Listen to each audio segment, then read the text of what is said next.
저와 남편은 얼마 전까지 이혼할 뻔했던 결혼 생활을 하고 있었는데요. 지금은 남편이 완쾌를 하고 신혼부부처럼 지내고 있습니다. 남편과 저는 어렸을 때부터 만났어요. 20대에 만났는데 그땐 어리다 보니 결혼 생각도 전혀 없었고 일이 좋았기에 평생 일만 하는 커리어 우먼이 되는 것이 제 꿈이었거든요. 그런데 남편은 저와 다르게 얼른 결혼을 하고 아이도 낳으면서 안정적인 가정을 꾸리는 게 목표라고 했습니다. 그래서 몇 년 동안 연애를 하고 둘 다 30대가 넘어가니 결혼을 하자고 매달리더라고요. 저는 남편이 결혼 이야기를 할 때부터 결혼 생각이 없다고, 그럼 나랑 헤어지고 결혼하고 싶어 하는 다른 여자를 만나라고 했지만 남편은 그때마다 내가 너 아니면 누구랑 결혼하니? 너밖에 없어. 라고 말했죠. 이 남자가 싫거나 결혼 상대로 별로였던 건 아니었고 단순히 일을 하고 싶어서 거절을 했습니다. 정말 10번 찍어서 안 넘어가는 나무 없다더니 저는 결국 남편의 끈질긴 설득 끝에 결혼을 하기로 결심했습니다. 남편은 정말 저에게 다정하고 세상에 이런 남자가 있을까 싶을 정도로 저에게 잘해줬어요. 정말 손에 물 한 방울 묻히지도 않았고, 우리 공주님 뭐 하고 싶어요? 뭐 갖고 싶어요? 라는 말을 달고 살면서 제가 이거 해달라 저거 해달라 하면 다 해줬죠. 솔직히 처음엔 부담스러웠지만 계속 지내다 보니 적응이 되었습니다. 시어머니도 원래 집안 여자가 남자를 좀 부려먹을 줄 알아야 해요. 라고 하면서 남편을 마구 부려먹으라고도 해주시니 너무 좋았어요. 그런데 결혼 2년차가 지나니까 남편이 슬슬 아이가 가지고 싶었는지 저에게 슬그머니 다가와서 여보, 우리 이제 아이 계획도 세워볼까? 나 얼른 우리 닮은 아이 낳고 싶은데. 남편이 아이를 가지고 싶어 하는 건 알았지만 제가 임신을 하면 육아휴직도 내야 하고 그동안 후배들이 저를 치고 올라오는 게 두려워서 임신을 선뜻하지 못하겠더라고요. 여보, 나도 우리 닮은 아이 낳고 싶은데 난 아직 일이 좋아. 그리고 여보가 결혼 전에 결혼만 해주면 아이 안 낳아도 된다고 했잖아. 나 그것 때문에 결혼했는데. 그치. 그렇긴 한데 우리 이제 30대 후반이고 지금 아이 안 낳으면 늦을까 봐. 그래도 여보가 아이를 낳고 싶지 않으면 어쩔 수 없지 뭐. 남편은 저를 이해해 주었지만 아이를 낳고 싶어 하는 눈치를 숨길 순 없었죠. 솔직히 저는 이 회사를 어렵게 들어갔고 지금까지의 직급이 되기까지 수많은 노력이 있었는데 아이를 낳음으로써 이 노력들이 무너지는 게 싫었어요. 그리고 솔직히 남편보다 좋은 회사를 다니면서 제가 더 돈을 많이 벌고 있었기 때문에 제가 조금만 일을 하지 않아도 저희 집안에 영향이 크게 오거든요. 그래서 선뜻 일을 쉴 수 없었습니다. 그런데 며칠 뒤 갑자기 남편이 여보, 나 갑자기 하고 싶은 게 있어서 직장 그만두려고 라고 하는 거 있죠. 솔직히 월급이 그렇게 크지도 않았고 남편은 다른 직장을 구하면 되긴 했지만 그렇게 섣부르게 직장을 관두는 게 당황스러웠습니다. 남편에게 뭘 하고 싶냐고 물으니까 대답하지 못하더라고요. 나중에 자리 잡으면 말해주겠다고 했는데 솔직히 의심스러웠습니다. 그리고 저는 집에만 있는 남편을 뒷바라지하면서 일을 열심히 하게 되었죠. 그렇게 또 몇 년이 흐르고 결혼을 한 지 5년 차가 되어 갔어요. 남편이 5년 차부터 조금씩 이상해지기 시작했어요. 어느 날 갑자기 제가 자고 있는데 옆에 남편이 없는 겁니다. 남편을 찾으려고 안방을 나갔는데 남편이 빨래통에 넣어둔 제 속옷을 꺼내 들고는 이리저리 살피고 있더라고요. 저는 졸린 눈을 비비면서 여보, 뭐해? 라고 했더니 남편은 깜짝 놀라며 아, 아니야! 라고 한 뒤 다시 제 속옷을 빨래통에 넣어두더라고요. 그날 이후로부터 계속해서 그날 입었던 제 속옷들을 확인하는 겁니다. 처음엔 무슨 일인가 싶었고 이 사람이 날 의심하기 시작했나? 하며 생각만 했던 것 같아요. 그리고 제가 출근 준비를 하고 있으면 남편이 와서 제 출근 복장을 정해주고 화장 방법까지 이렇게 해라 저렇게 해라면서 명령을 했습니다. 처음엔 저한테 관심이 많아서 제가 밖에서 예쁨을 받았으면 좋겠다는 생각으로 객관적인 판단을 해주는 줄 알았는데 그게 아니라 제가 밖에서 불륜을 저지르고 있다고 의심해서 단속하는 거였더라고요. 제가 빨간 립스틱을 바르면 왜 이렇게 입술이 빨개? 40살 넘는 아줌마가 그런 거 바르고 다니면 나이값 못한다고 놀림받는다? 입술 지우고 이거 발라. 라고 하면서 저를 깎아내리는 말을 서슴지 않게 했습니다. 저한테 나쁜 말 한 번 한 적 없는 사람이 당당하게 비꼬니까 짜증나더군요. 그리고 제 카드 내역을 꼼꼼히 살펴보면서 여긴 어디야? 여기서 뭐 했어? 라고 말을 하며 제 사생활을 건들기도 했죠. 처음엔 저도 적응이 되지 않으니까 내가 무슨 불륜이야. 왜 쓸데없는 의심을 해서 사람을 괴롭혀? 하면서 화도 내보고 반항도 해봤지만 그때마다 남편은 나도 나름대로 생각이 있으니까 의심을 하는 게 아니겠어? 난 내 감을 믿어. 라고 하며 증거도 없으면서 계속 의심을 합니다.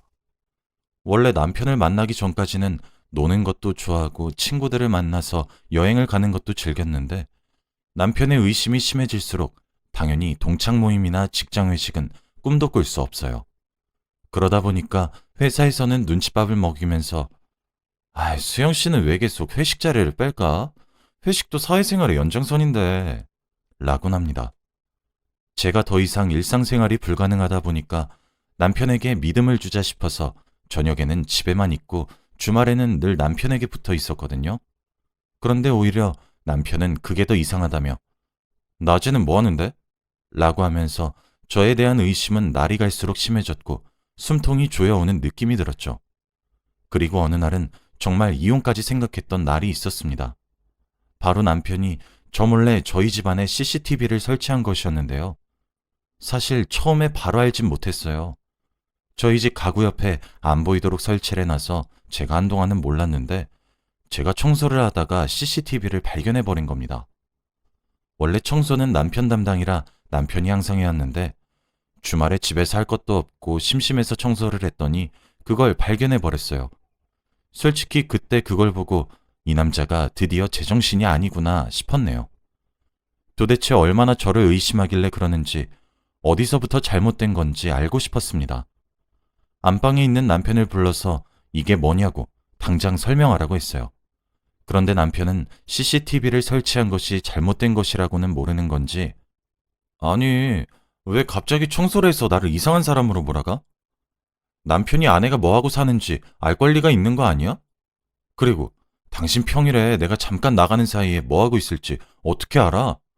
저번에도 비슷한 일이 있었으니까 내가 이렇게 하는 거 아니야. 라고 하더라고요. 사실 남편이 이렇게 된 이유는 따로 있었습니다. 남편의 의심이 심해지기 전에는 그래도 평범한 남편처럼 제가 어디서 뭐 하는지 말하면 믿어주고 CCTV를 설치하지도 않았습니다. 그런데 몇 년 전 어느 날 갑자기 제 휴대폰을 보고 나서부터 남편은 바뀌었어요. 저는 그날 동창인 남자친구와 밥을 먹고 카페를 갔고 그 친구는 차가 없다고 해서 집까지 데려다 줬습니다. 그래서 그날 친구가 오늘 너무 재밌었어. 다음에도 또 보자. 데려다 줘서 고마워. 라는 문자를 보낸 걸 남편이 봐버렸거든요. 솔직히 말하면 불륜도 아니고 고등학생 때 친하게 지내던 친구라서 밥 한 번 먹은 걸로 불륜이라고 단정짓더라고요. 너 이놈 집에 가서 뭐 했어? 라고 화를 내면서 집안의 물건들을 던지기 시작하는데 솔직히 그때 너무 무서워서 무릎을 꿇고 다신 안 그러겠다며 남편에게 사죄를 한 일이 있었습니다. 그 뒤로부터 당연히 그 친구와 연락도 끊기고 제 사생활도 없이 살게 되었죠. 시어머니한테도 찾아가서 제발 남편 좀 바로잡아달라고 부탁한 적도 있습니다.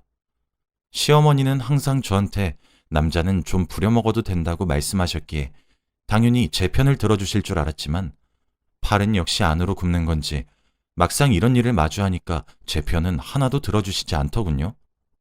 뭐? 사내 놈이랑 단둘이 밥을 먹고 집까지 데려다줘? 내가 너를 얼마나 참한 며느리로 여겼는데 그게 불륜이지 뭐냐?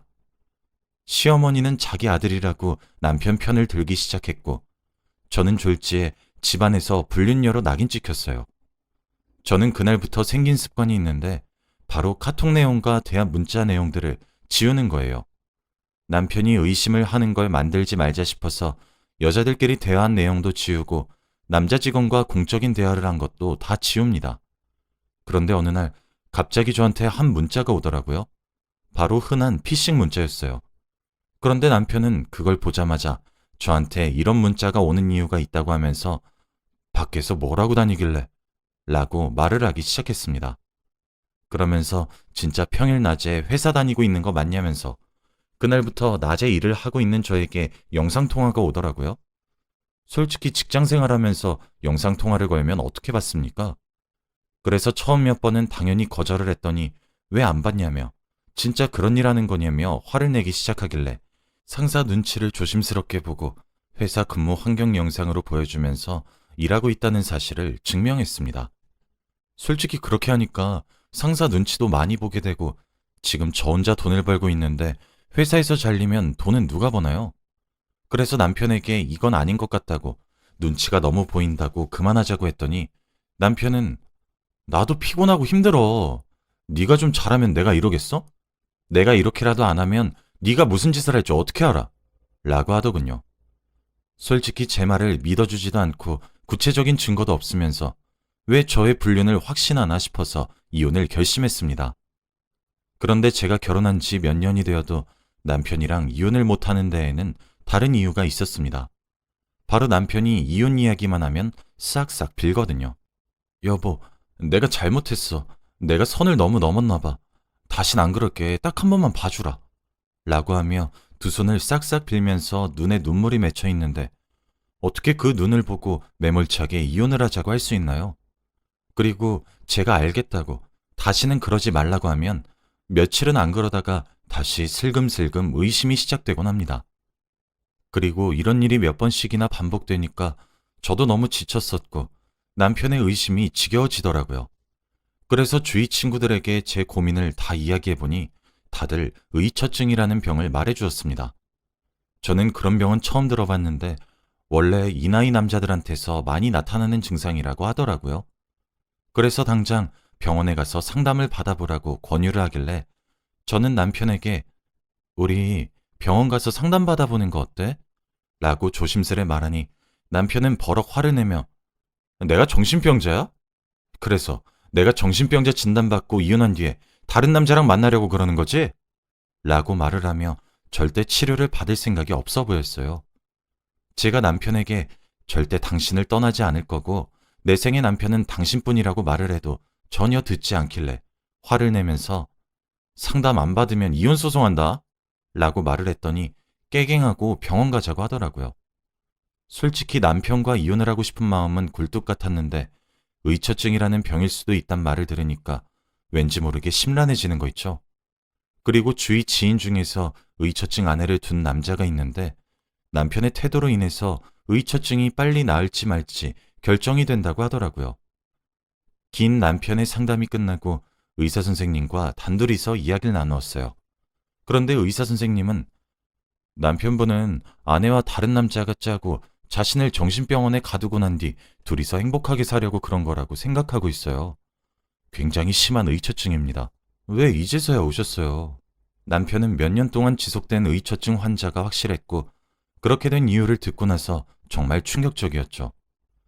의처증 환자는 대부분 알코올 중독인 부모 밑에서 자라거나 권위적이고 지배적인 부모 밑에서 자란 사람에게서 많이 나타난다고 했는데 남편의 아버지인 저의 시아버지가 어릴 때 딱 그랬다고 했거든요. 지금은 시어머니와 이혼을 하셔서 얼굴은 한 번도 뵌 적은 없지만 어릴 때 아버지가 어머니를 폭행하는 장면을 많이 봤고 매일같이 술을 달고 살았다고 하더라고요. 솔직히 저는 그런 가정을 한 번도 본 적이 없어서 별로 대수롭지 않게 생각했고 시어머니와 남편은 상처도 없어 보였고 시아버지 말을 안 하길래 과거에 연연하지 않은 줄 알았는데 그런 아픔으로 인해서 남편이 의처증이 된 것 같다고 말씀해 주시더군요. 그리고 남편이 갑작스레 일을 그만두고 집에만 있겠다고 한 게 솔직히 저를 감시하려고 그런 줄 알았는데 의사 선생님의 말로는 회사 내에서 왕따를 당해서 사회적으로 고립이 되다 보니 회사를 관둔 것이 아마 어쩔 수 없는 선택이었다고 말해 주었습니다. 저는 남편과 결혼 생활을 하면서 남편이 회사에서 왕따를 당하고 있다는 사실을 전혀 알지 못했고 그런 슬픔을 가지고 혼자서 버텼을 생각을 하니까 너무 마음이 아려오더라고요. 저는 의사 선생님의 말을 듣고 남편을 안아주고는 펑펑 울었어요. 여보, 왜 그런 상처가 있었으면서 나한테 말을 한마디도 안 했어. 나는 단순히 여보가 나를 의심하는 줄만 알았지 그런 이유 때문인 줄 몰랐어. 왜 직장에서 왕따 당하고 있었다고 말을 안 했어? 어? 내가 말을 하면 여보가 힘들까 봐 그랬지. 그동안 내가 돈 못 벌어와서 힘들었지? 내가 앞으로 많이 일할게. 그동안 나 때문에 많이 힘들었지? 못되게 굴어서 미안해. 그날 남편과 저는 서로 안고 엉엉 울었고 그때부터 남편의 치료는 시작되었습니다. 치료를 하는 과정에서 알게 된 사실 하나가 있었는데요. 남편의 직장에서 왕따를 조금 심하게 당한 모양이더라고요. 언어폭력은 기본이었고 늘 상사한테 갑질을 많이 당한 모양이에요. 그리고 항상 투명인간 취급을 받았고 하다 새로 들어온 신입한테까지 욕을 먹었다고 합니다. 도저히 참을 수 없어서 갑질로 신고를 해봤자 회사는 남편을 무시했고 결국 신고한 사실이 상사 귀에 들어가서 회사 옥상에서 많이 맞았다고 합니다. 그래서 어쩔 수 없이 사직서를 썼다고 해요. 저는 남편을 다 알고 있는 줄 알았는데 하나도 모르더라고요. 그날부터 남편의 아픔을 위로하고 감싸면서 같이 치료를 시작하고 나니 남편의 의처증은 신기하게도 사라지더군요. 남편에게 믿음을 주고 사랑한다는 표현을 많이 하니까 나아졌습니다. 저는 남편만 피해를 받는 게 내키지 않아서 남편이 다니던 회사에 고객들이 글을 남기는 게시판에다가 남편이 당했던 이야기들을 썼고 결국 기사까지 쓰였습니다. 얼마 전 남편에게 전화가 와서 진심으로 사과를 했고 피해 보상까지 했죠. 그리고 지금은 남편이 왕쾌를 했고 저를 예전처럼 의심하지 않습니다. 다시 다정하고 저밖에 모르는 바보가 되었어요. 남편의 의처증이 단순히 병이라고 여기면서 짜증만 냈었는데 만약 의사 선생님과의 상담이 아니었다면 남편의 병이 과거의 상처와 아픔 때문에 일어난 줄 전혀 몰랐겠죠. 남편은 지금 새로운 일자리를 알아보고 있는 중이고 저는 늦어도 괜찮으니 천천히 하라고 하면서 다시 신혼부부의 생활을 하고 있어요. 솔직히 나이가 50살이 다 되어 가는데 이렇게 알콩달콩한 게 아직 신기합니다. 여러분들도 남편이 이상하다고 생각해서 바로 이혼을 생각하지 마시고 의사 선생님을 만나보세요. 정말 색다른 남편의 속내를 알 수 있습니다. 제 이야기는 여기까지예요. 들어주셔서 감사합니다.